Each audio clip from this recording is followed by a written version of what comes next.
नमस्कार साथियों, आप सभी का स्वागत है आपके अपने चैनल इंदौलजी में। तो दोस्तों, हम जो कर रहे हैं साइंस की सीरीज चला रहे हैं जिसमें हम 10 से 12 मिनट में एक टॉपिक को क्लियर कर रहे हैं दोस्तों। तो यहाँ से आप अगर साइंस आपके एग्जाम में पूछी जा रही है तो यहाँ से क्वेश्चन आपको देखने को जरूर मिलेगा। कम समय में दोस्तों आप एक दो क्वेश्चन एक वीडियो से उठा सकते हैं। पूरी प्लेलिस्ट बना दी है दोस्तों, पूरी प्लेलिस्ट को आप 4 से 5 घंटे में खत्म कर लेंगे। पूरी प्लेलिस्ट हम पूरे साइंस को कवर कराएंगे दोस्तों। अभी फिजिक्स हम करा रहे हैं, कुछ टॉपिक हमने बायोलॉजी के भी करा दिए हैं, जैसे डिसीज हैं, एसिड हैं दोस्तों, ये सभी हम करा दिए हैं। तो अब हम इसमें आज करेंगे भौतिक राशियां। भौतिक राशि दोस्तों एक हमने इससे पहले और वीडियो डाली थी, इसमें हमने फंडामेंटल राशियां आपको पढ़ाई थी, यानी फंडामेंटल यूनिट जो है वो कराई थी दोस्तों। अगर आप रेलवे के एग्जाम की तैयारी कर रहे हैं दोस्तों तो आप यहीं से देखें दोस्तों वीडियोस को, और देखना कि आपके जो 40 क्वेश्चन आते हैं दोस्तों रेलवे के एग्जाम में, अगर आप टेक्नीशियन में देंगे तो अभी अभी सिलेबस दोस्तों जारी किया है। 40 क्वेश्चन टेक्नीशियन में, एएलपी में दोस्तों, ग्रुप डी में, ऐसा कोई एग्जाम नहीं है रेलवे का जिसमें ये साइंस नहीं पूछी जाए दोस्तों। और फिजिक्स का पोर्शन ज्यादा रहता है, तो इसी वजह से हमने फिजिक्स स्टार्ट किया दोस्तों। तो बस आप देखें, तो यहाँ पर हम महत्वपूर्ण राशियां पढ़ेंगे। तो यानी कि इंपोर्टेंट यूनिट्स दोस्तों कौन सी हो जाएंगी? दूरी एवं विस्थापन, यानी डिस्टेंस, दूरी को क्या कहते हैं? डिस्टेंस, और विस्थापन यानी कि डिस्प्लेसमेंट। तो ये जो डिस्प्लेसमेंट होता है इसको किससे हम डिनोट करते हैं? कैपिटल एस से। डिस्टेंस को डी से कर देते हैं दोस्तों। और जो डिस्टेंस है वो हमारी कैसी राशि है? Scalar quantity. कैसी? स्केलर क्वांटिटी है। क्या? स्केलर क्वांटिटी है, यानी कि अदिश राशि है। कौन सी? अदिश राशि दोस्तों डिस्टेंस। और डिस्प्लेसमेंट क्या है? यहाँ पर हमने लिखा है वेक्टर क्वांटिटी, यानी कि सदिश राशि है डिस्प्लेसमेंट। ये चीजें आपको पता होनी चाहिए। इसकी ऐसा यूनिट क्या होती है? मीटर इसकी ऐसा यूनिट होती है। क्या? मीटर इसकी ऐसा यूनिट होती है। ये चीजें आप बता रहे हैं आपको। और मीटर को दोस्तों स्मॉल एम से हम डिनोट करते हैं मीटर को। अब दोस्तों दूरी और विस्थापन होता क्या है? दूरी और विस्थापन, दूरी होती है जैसे ए पॉइंट है, ए पॉइंट से हमको बी पॉइंट तक जाना है। तो रास्ता कैसे है? इस तरीके से रास्ता है। हम जैसे मान लें कार से गए, कार से ए से बी तक, तो ये सड़क बनी हुई है। ये क्या है? सड़क बनी हुई है दोस्तों। तो यहाँ से हम 8 किलोमीटर गए, फिर एक टर्न लिया हमने इस तरीके से 6 किलोमीटर। तो हमारी जो दूरी होगी, दूरी जो होगी हमारी, वो कितनी हो जाएगी?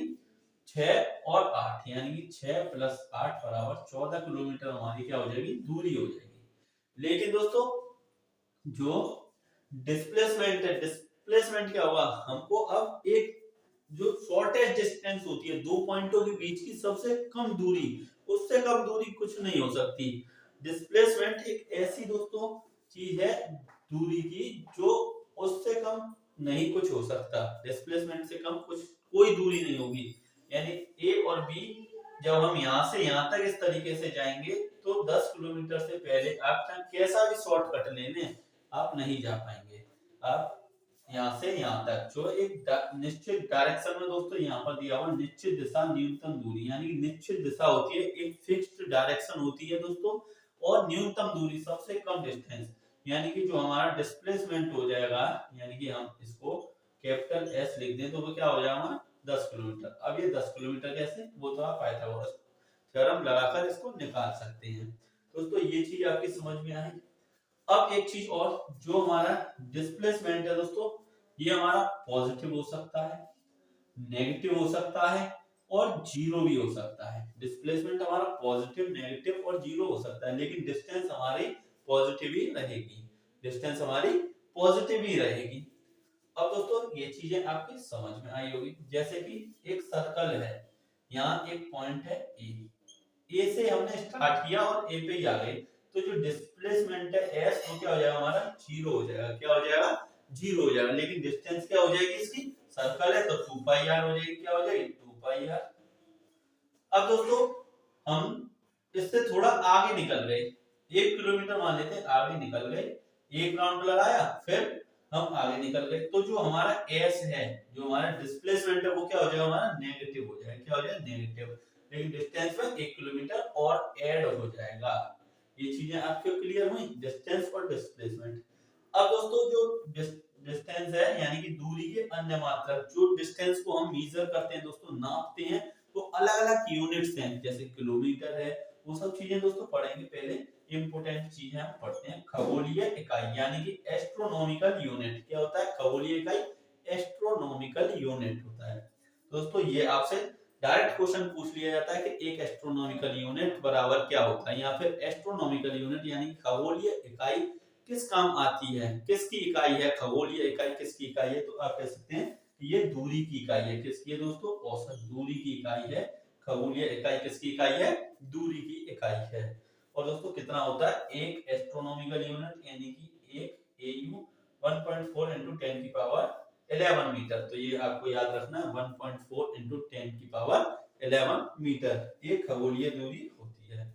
अब दोस्तों एक आया था प्रकाश वर्ष। इंपोर्टेंट क्वेश्चन दोस्तों, यहाँ से हजारों बार क्वेश्चन पूछा गया। ऐसा हर एक एग्जाम में दोस्तों क्वेश्चन पूछ लिया जाता है। प्रकाश वर्ष जो है यानी कि इसको क्या कहते हैं? Light year. तो लाइट ईयर किसकी यूनिट है? सबसे पहला क्वेश्चन दोस्तों यही होता है कि जो प्रकाश वर्ष है वो किसकी यूनिट है? ऑप्शन ए ही होता है दोस्तों टाइम। तो टाइम लगाकर आप आ जाएंगे, क्योंकि प्रकाश वर्ष दिया हुआ है उसमें यानी ईयर दिया हुआ है, तो आप क्या सोचेंगे कि ये टाइम की यूनिट है। लेकिन नहीं दोस्तों, दूरी की यूनिट होती है। प्रकाश वर्ष किसकी यूनिट होती है?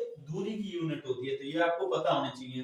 यानी जो प्रकाश होता है, जो प्रकाश जो लाइट होती है दोस्तों, वो एक वर्ष में कितने में? एक वर्ष में जो डिस्टेंस को ट्रेवल करती है, जो लाइट ट्रेवल करती है एक वर्ष में यानी 1 ईयर में डिस्टेंस ट्रेवल करती है, उसी को हम प्रकाश वर्ष कहते हैं। प्रकाश की दोस्तों चाल पूछ लेता है आपको। यहाँ से आपको स्पीड ऑफ लाइट कितना होता है? 3 × 10 की पावर 8 मीटर पर सेकंड। ये आप नोट कर लें, 3 × 10 की पावर 8 मीटर पर सेकंड। और 1 लाइट ईयर बराबर कितना होता है ये भी पूछ लेता है आपसे। 1 लाइट ईयर बराबर 9.46 × 10 की पावर 15 मीटर। 9.46 × 10 की पावर 15 मीटर। तो ये आपको ये सब चीजें इंपोर्टेंट एक एक पॉइंट दोस्तों, कुछ इसमें फालतू की चीज नहीं है, सिर्फ आपको पॉइंट टू पॉइंट इंपोर्टेंट चीज है। अब यहाँ पर हम देखेंगे पार्सेक। पार्सेक दोस्तों दूरी की सबसे बड़ा मात्रक है। पार्सेक पार्सेक दूरी की सबसे बड़ी इकाई है दोस्तों। जो यूनिट है पार्सेक वो सबसे बड़ी, इससे बड़ी दोस्तों नहीं अभी बनाई गई है। पार्सेक ही सबसे बड़ी है। तो एक पार्सेक बराबर दोस्तों क्या होता है? एक पार्सेक बराबर 3.26 लाइट ईयर। 3.26 लाइट ईयर होती है दोस्तों एक पार्सेक। और दोस्तों मीटर में अगर पूछे तो 3.08। मेरे साथ साथ बोलते हुए चले, नोट कर लें दोस्तों। 3.08 × 10 की पावर 16 मीटर। यानी कि पहला क्या था हमारा? खगोलीय दूरी। दूसरा क्या था दोस्तों? प्रकाश वर्ष। तीसरा क्या है? पार्सेक। तो खगोलीय दूरी में मीटर में हम देखें तो 10 की पावर क्या थी? 11। और दोस्तों प्रकाश वर्ष में 15 और दोस्तों इसमें 16 था आपका, यानी 11, 15 और 16। इस तरीके से आप अपने माइंड में बैठा लें। अब आते हैं दोस्तों मील। मील यानी कि माइल जिसको बोलते हैं 1.6 किलोमीटर। क्या होता है? एक मील बराबर दोस्तों 1.6 किलोमीटर होता है। अब दोस्तों यहाँ पर होता है नॉटिकल माइल्स। क्या होता है? नॉटिकल माइल्स यानी कि नॉटिकल मील्स कहाँ पर यूज किया जाता है? नॉटिकल मील्स समुद्र की दूरी को मापने के लिए किया जाता है दोस्तों। समुद्र की दूरी को मापने के लिए 1.85 किलोमीटर होता है। यानी एक नॉटिकल माइल में 1.85। जैसे कि ये जो भारत है दोस्तों इस तरीके से, तो यहाँ से हम यहाँ तक यानी कि 200 नॉटिकल माइल्स तक हमारी ये EEZ जोन है, यानी कि एक्सक्लूसिव इकोनॉमिक जोन है दोस्तों। यहाँ तक हम अपना व्यापार क्षेत्र होता है। ये हर एक देश का होता है दोस्तों। 212, 24 इस तरीके से दोस्तों नॉटिकल माइल्स में ये चलता है। अब हम बात करेंगे दोस्तों 10 की पावर -3। इस तरीके से भी क्वेश्चन आपसे पूछे जा सकते हैं दोस्तों। 10 की पावर -3 ज्यादा टफ क्वेश्चन नहीं पूछा जाएगा, नॉर्मल क्वेश्चन पूछे जाते हैं उनमें ही आप फंस जाते हैं दोस्तों। देखें 10 की पावर -3 मिली होता है। 10 की पावर -6 माइक्रो होता है। और ये आपको आनी भी चाहिए, क्योंकि दोस्तों न्यूमेरिकल भी पूछ सकता है इन्हीं यूनिट्स पर। और 10 की पावर -9 नैनो। और दोस्तों यानी कि ये जो 9 है, 9 में क्या आ रहा है? 9 यानी कि n और नैनो यानी कि n। दोस्तों इस तरीके से आप याद कर सकते हैं। -12 पिको, -12 10 की पावर -12 पिको।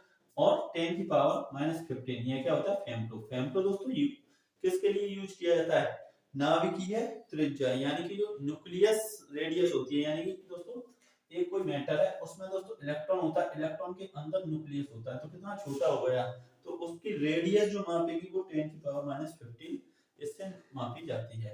अब दोस्तों यहाँ पर आते हैं 10⁻3, ये क्या हो गया किलो, 10⁻6 मेगा हो गया, 10⁻9 गीगा और 10⁻12 टेरा और 10⁻15 पेटा। दोस्तों ये भी आपसे पूछे जाते हैं, तो ये आपको। और अब एक नया क्वेश्चन दोस्तों बन सकता है, जो 10⁻3 है इसको हम के भी करते हैं, के से डिनोट करते हैं, क्यों, क्योंकि आपने देखा होगा फेसबुक यूट्यूब पर आप वीडियो देख रहे हैं तो इस तरीके से के लगा हुआ रहता है, तो के यानी कि 1000 को डिनोट करता है के। दोस्तों ये आपको पता होना चाहिए।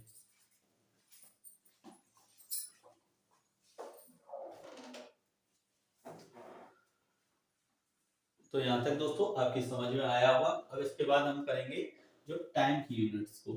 टाइम की यूनिट्स में दोस्तों solar day, solar year, lunar month, ये सभी दोस्तों कृष्ण पक्ष, शुक्ल पक्ष सब समझेंगे नेक्स्ट वीडियो में दोस्तों। इसमें आज के लिए इतना ही, ज्यादा लंबी वीडियो नहीं करते हैं, तो इतना ही बहुत है। वीडियो को अगर अच्छी लगे तो दोस्तों लाइक जरूर करना और कमेंट करके बताना कि आपको वीडियो कैसी लगी, और दोस्तों चैनल को सब्सक्राइब जरूर करना। Thank you all.